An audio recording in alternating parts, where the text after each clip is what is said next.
Hello gamers, this is Noobzilla. This is the earliest existing screenshot of World of Warcraft using the Warcraft 3 engine. This shot shows World of Warcraft's incredibly humble beginnings were merely that of a rescripted modification of Warcraft 3. This is from Dave Wilson. He is in charge of recruitment marketing at Blizzard, and his Twitter is twitter.com/GOPHERSTICK. I'll put a link down in the description below, so if you want to follow him for some cool tweets like this, go ahead.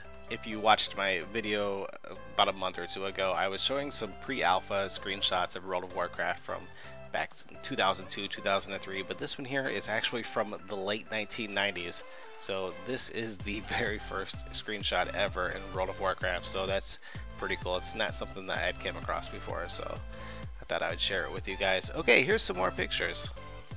And here we are with the next picture, an early look at World of Warcraft in 1999 in the placeholder town of Valgard. Almost none of this version's code or artwork exists in the game today, and the whereabouts of Malborn are unknown. It's another cool picture there. I don't think I've seen that one either, but I like. And next we have here one of the earliest World of Warcraft screenshots taken during development. Westfall feels appropriate. Check out the inventory slots there. I've seen some inventory slots before on some of the older screenshots, but you can tell this is definitely dated. Pretty cool.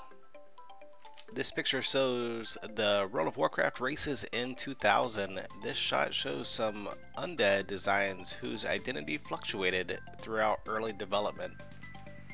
And dwarfs still look pretty cool. Orcs, awesome as well. Now this picture here is one I haven't seen before either, but it's one of the coolest early screenshots that I've seen. It says the first character select screen built by Aaron Keller. Originally World of Warcraft had only 6 races. Trolls and gnomes were added later in development. And it says dwarves are vertically challenged. Don't make fun of them or they'll take out your knees. And then as you can see, available classes: Warrior, Paladin, Hunter, Priest, Mage, and Rogue.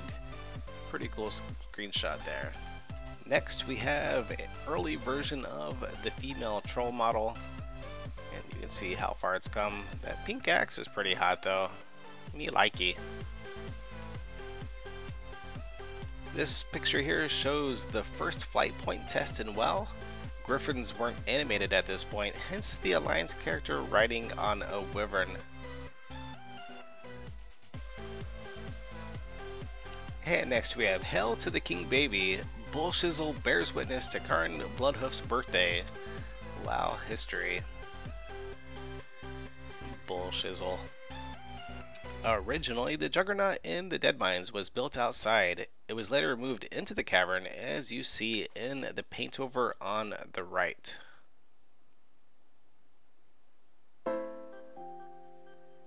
This is a cool one here. It's the Atari Map. Jeff Kaplan once skipped E3 to design Arathi Basin. These days, Jeff directs Overwatch.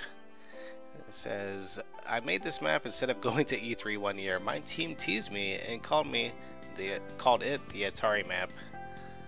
It's pretty basic, but it shows a pretty good idea what Arathi Basin turned into.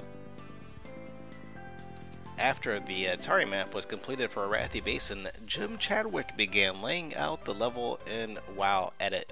At first we only focused on the heights and distances of the capture points, placing all of the points of interest so they could be seen from each other. Jeff Kaplan. August 12, 2004, Onyxia's birthday. The final model was still not complete. Roman Kinney would later build the model that went into the final game.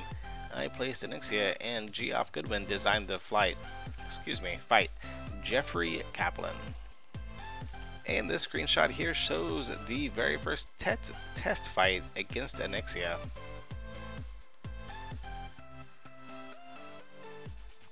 This is definitely one of my favorite screenshots that I came across. This is an early design map of Kalimdor. Zones are shown in red and dungeons in yellow.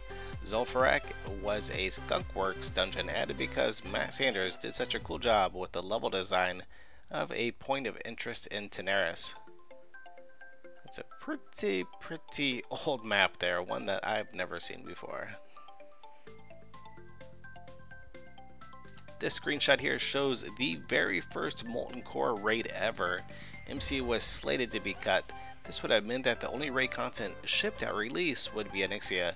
The zone had already been built by John Stotts. Originally, it was part of Black Rock Depths.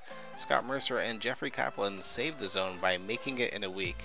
Wow, that's kind of crazy. When a lot of us think back about vanilla WoW, we think about MC, and they made this in just a week, it looks like, so that is pretty impressive. But this screenshot here shows the very first Molten Core raid ever.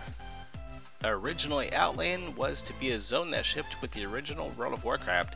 This is a look at the earliest work on the zone.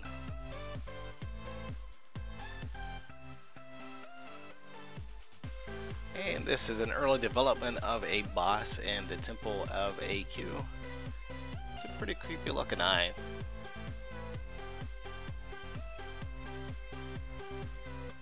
The Ruins of Lordaeron. Originally, Undercity was going to be Lordaeron, featuring wrecked human architecture, but the artist wanted to build an undead kit of buildings, which later became Undercity. And that's pretty cool. But I'm a big fan of Undercity, so I'm glad that's what it turned into, because Undercity was one of the coolest cities around. This screenshot is showing the very first test of Blackwing Lair. I never did that when I was playing originally. I did some Molten Core, and I also did the grind to get my High Warlord for my Orc Hunter, but I never did Blackwing Lair. Heard it was fun, but I wasn't much into raiding back then. It was just about the PvP. And last but not least, this is the team that worked on World of Warcraft. It says Team 2 at the Champagne Toast for the release of World of Warcraft. The game was shipped with a team of 60 people, and during most of the development, the team was well under 50 people. This picture includes the Mac team, sound team, as well as some of our networking and information technology people. I was overseas in South Korea when this shipped, but I found a store that was selling it, so I was able to start playing WoW when I was living outside Uijeongbu, so that was pretty cool. I didn't really follow WoW that much when I first heard about it. I was still playing Dark Age of Camelot at that time, and that was keeping my interest, and I was still playing Ultima Online from time to time as well. But as soon as I started playing World of Warcraft, I was definitely hooked from release all the way to 2009, so checking out some of these early screenshots, some that I should say most that I haven't seen before, was pretty awesome, so kudos to Mr. Dave Wilson. Once again, if you want to see these for yourself, go ahead and check the link below and follow him on Twitter if you are into that type of stuff. Alright, well, this has been Noobzilla going over some very, very, very old screenshots, including the very first screenshots of Blackwing Lair, Molten Core, and the first screenshot ever in World of Warcraft. Well, I want to thank you all for watching, and happy gaming.